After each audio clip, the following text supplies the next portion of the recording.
Today, we are examining a force that is shifting the very foundations of the North American economy and, by extension, shaking the global capitalist framework.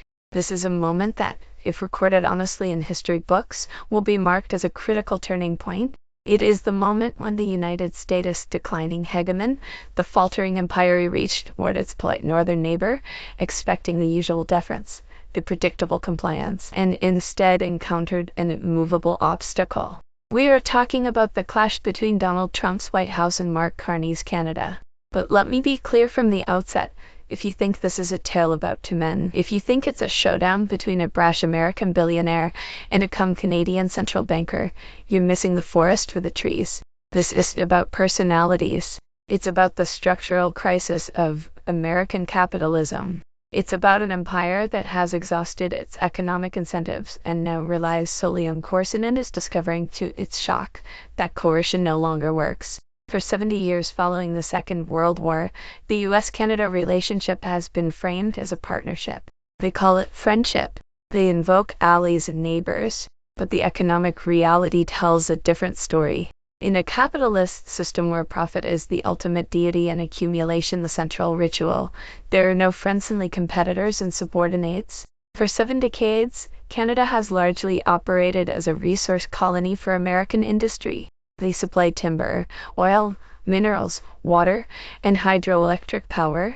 The United States provides protection and access to markets. It was a system built on American dominance. When the elephant moved, the mouse had to move. But yesterday, the mouse didn't budge. Yesterday, the elephant moved, and the mouse stood firm. Now, the elephant is perplexed. The empire is panicking, realizing that if it cannot command obedience from its closest, most entwined neighbor, it stands exposed to the world. Let's break down the specifics, because the details reveal the desperation in Washington. The Trump administration sent a memorandum of understanding to Ottawa.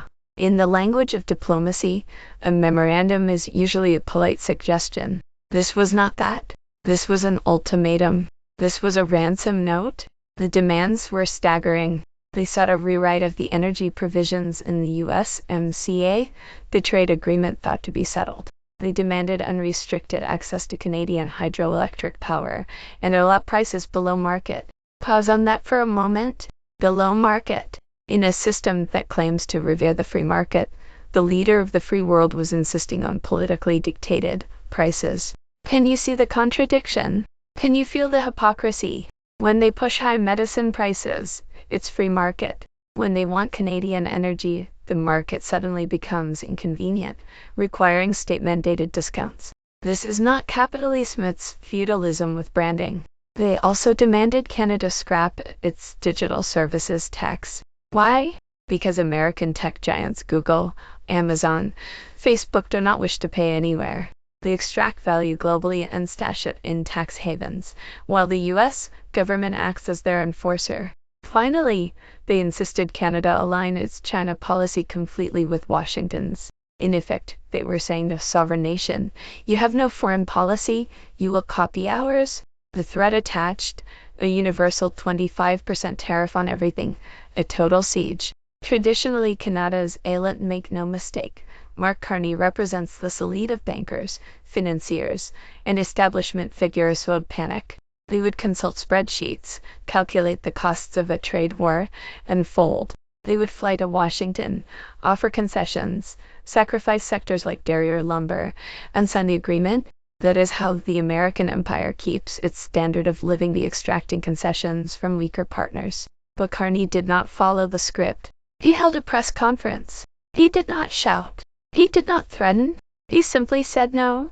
He asserted that Canada's resources belong to Canadians. And then he threatened to invoke Clause 14. This is sending shockwaves through Wall Street and the White House. This is not mere refusal. It is a revelation of leverage. For decades, Americans have been sold the myth of energy independence. Trump's rallying cry, drill, baby, drill, suggests dominance. It sounds powerful. It energizes crowds. But it is false. The American Northeast, New York, Boston, hubs of finance and culture are empowered by Canadian hydroelectricity. The U.S. depends on Canada's energy. When Carney refused and electricity futures spiked 14% into hours, the market revealed the truth behind the political illusions. The U.S. needs Canada just as much, if not more, than Canada needs the U.S. in this sector. This exposes the limits of bullying. Bullying works when power is overwhelming and the other side has no alternatives. But the world has changed. The U.S. is no longer the sole player. Europe is active. China is rising. The global south is asserting itself. Carney was in contact with Europe, with Mexico. In a multipolar world, the U.S. cannot dictate terms as it did in 1950 or 1980. The American empire is like a landlord who hasn't fixed the plumbing in decades, but still tries to raise rent by yelling at tenants. Those tenants now see they can walk, or worse, that they own the building. This leads us to the deeper economic critique. Why is the U.S. acting like this? Why is Trump behaving this way? Is it mere bullying? Just simplistic. The United States faces a profitability crisis. Industries hollowed out, infrastructure deteriorating, dominance fading. When a capitalist power cannot compete fairly, when it cannot produce better goods more cheaply, it turns to for some mercantilism, tariffs, threats. Trump's tariffs are not strength, they are weakness. They signal that U.S. industry cannot survive without coercion. This is classic declining empire behavior, predatory, even toward allies. Britain displayed the same in its final days. Now the U.S. mirrors that, and Canada, closest ally, feels it first. But Canada is no third world nation, easily toppled. Carney is no radical. He's a veteran of the Bank of England and the Bank of Canada, a steward of global capitalism. That is why his refusal is dangerous for Trump. When someone like Carney, a believer in the system, says no, it signals that American demands have become irrational, extractive, and even fellow capitalists are resisting. Let's talk Clause 14. Media may overlook this technicality, but it matters. Trade agreements often include nuclear options, clauses permitting a country to suspend benefits or take drastic action against fundamental breaches or national security threats. By threatening Clause 14, Canada signals that if a trade war occurs, the response won't be limited to Bourbon or Harley-Davidson tariffs. They can target structural vulnerabilities, energy grids, raw material supply chains for the U.S., military-industrial complex. This is economic warfare, and the U.S. is unprepared. The public is unprepared. We've grown complacent, assuming cheap goods and energy are guaranteed. We are about to learn that these are negotiated, and the negotiation is going poorly. Panic in the White House, the deafening silence reported, reflects the realization. They bluffed and were called. Trump is used to fearful counterparts. He thrives in real estate, where lawsuits enforce submission. He dominates politics with insults that destroy careers. But you cannot threaten a hydroelectric dam into compliance. You cannot litigate a supply chain into existence. The physical economy of energy, logistics, contractiners, tweets, and political branding. Canada controls the levers Trump forgot existed. This highlights the fragility of the just-in-time global economy. We prize efficiency over resilience. We lack stored energy. We maintain minimal stockpiles. Borders rely on uninterrupted flow. Threatening a 25% tariff on northern imports is a wrench in a system spinning at 10,000 revolutions per minute.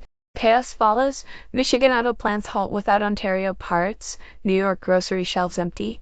Energy prices spike. A recession, perhaps a depression, looms all for the ego of an administration unwilling to accept a changing world, and to squeeze a few extra profits for American corporations. Who bears the cost? Not Trump, not Carney. They are wealthy. The burden falls on the working class U.S., auto workers laid off, Canadian lumberjacks unemployed, Boston single mothers paying soaring electricity bills midwinter. This is the tragedy of our system. Elites play geopolitical poker with millions' livelihoods, treating nations as game pieces and workers as collateral damage. Carney's stance disrupts the psychological hold of American exceptionalism. For decades, leaders worldwide appeased the U.S. to avoid high costs. Carney calculated that appeasement now costs more than resistance. The demands are extreme, humiliating, submission is no longer viable. This alters the power calculus. The U.S. overreached. It pushed too hard, and resistance has begun. Notice the silence from the U.S. opposition, Democrats, centrists. Are they denouncing this madness? No. They share the same imperial assumptions. Polite grammar aside, they believe the world owes the U.S. a living. They are frozen without an alternative vision, only knowing dominance. When the master narrative collapses, they have nothing to say. Here we are, the elephant moved, the mouse stood firm, and North America holds its breath. Next, we will analyze specific industries at risk, Europe and China's reactions, and Canada's internal politics. Carney's gamble could make him a hero or devastate the economy. Most importantly, we examine the system, who benefits, who pays, and why does this economic system perpetuate crises instead of delivering promised peace and prosperity. We witness history unfolding, the history of a system in decline. A giant has lost balance. Remember, economic power is not just money, it is control over life-sustaining resources. Canada has resources, the U.S. has demand. Rational cooperation would benefit all. Capitalism locks them in a dominance struggle, about to turn ugly. Stay with me, this new reality affects jobs and the global economy. This is Richard Wolff, part 1 of our deep dive into the North American rupture. The Trump-Carney confrontation is not mere diplomacy, it's a dying empire lashing out. We've seen the elephant roll and the mouse refuse. Now we examine the machinery, nuts and bolts of the unfolding economic disaster and ask the vital question, where does this end? We promised industry analysis, starting with automotive. When politicians speak of American or Canadian cars, they speak fantasy. Modern production is global. Engines cast in Ohio, machined in Ontario, shipped to Michigan, chassis from Mexico cross borders 6 or 7 times before assembly. Detroit-Windsor is not a wall, it's a conveyor belt, the vein of North American industry. Trump's 25% tariff targets American companies. For GM, Stellantis, he's jamming the gears of his own industry. This is the contradiction of nationalist capitalism, seeking to protect a globalized industry with borders. Factories halt, communities suffer, workers lose pay. Trump thinks he punishes Canada. In truth, he executes the manufacturing base he claims to protect. This is the system's irrationality revealed.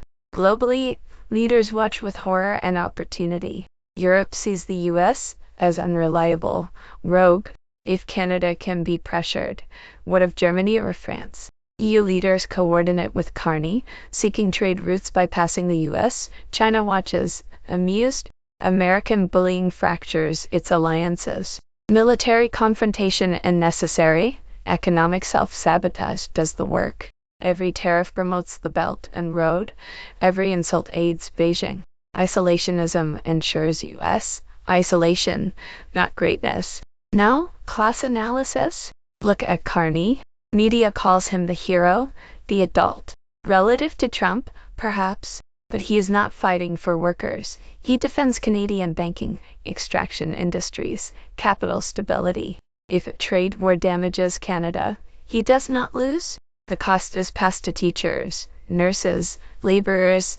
We are trapped, choosing between a nationalist bully and a polished technocrat. Trump embodies chaotic, predatory capitalism. Carney managed neoliberal capitalism. Neither liberates the working class. One brings chaos, the other controlled decline. We cheer as spectators while both fight to claim the arena we built. How does it end? Short-term, pressure may force Trump to back down. Perhaps concessions will be made, a face-saving victory declared. But structural fractures remain. Trust is gone. The world sees the U.S. weaponize economic power against friends. Canada must pivot. North America fragments further. The underlying crisis decline of American profitability, elite desperation remains. Conflict will erupt again with Mexico, Europe, or Canada. We witness the end of the Americans and churn it with a bang, but through self-destructive tantrums. The Carney moment signals the old order crumbling. The elephant can no longer command. Smaller animals discover teeth. For workers, the lesson is clear. We cannot rely on these leaders. We cannot rely on the good capitalist to save us from the bad one. We must build our own power. The system nations pitted against each other. A race to the bottom is obsolete.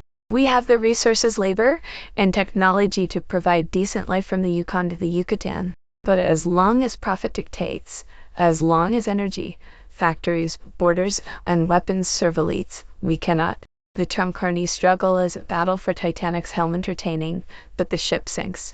It's time to build a new ship, a system where economic decisions are made democratically by workers, not billionaires playing poker with our lives. That is the only escape from the cycle, the only way to stop being collateral damage. Thank you for joining me in this deep dive.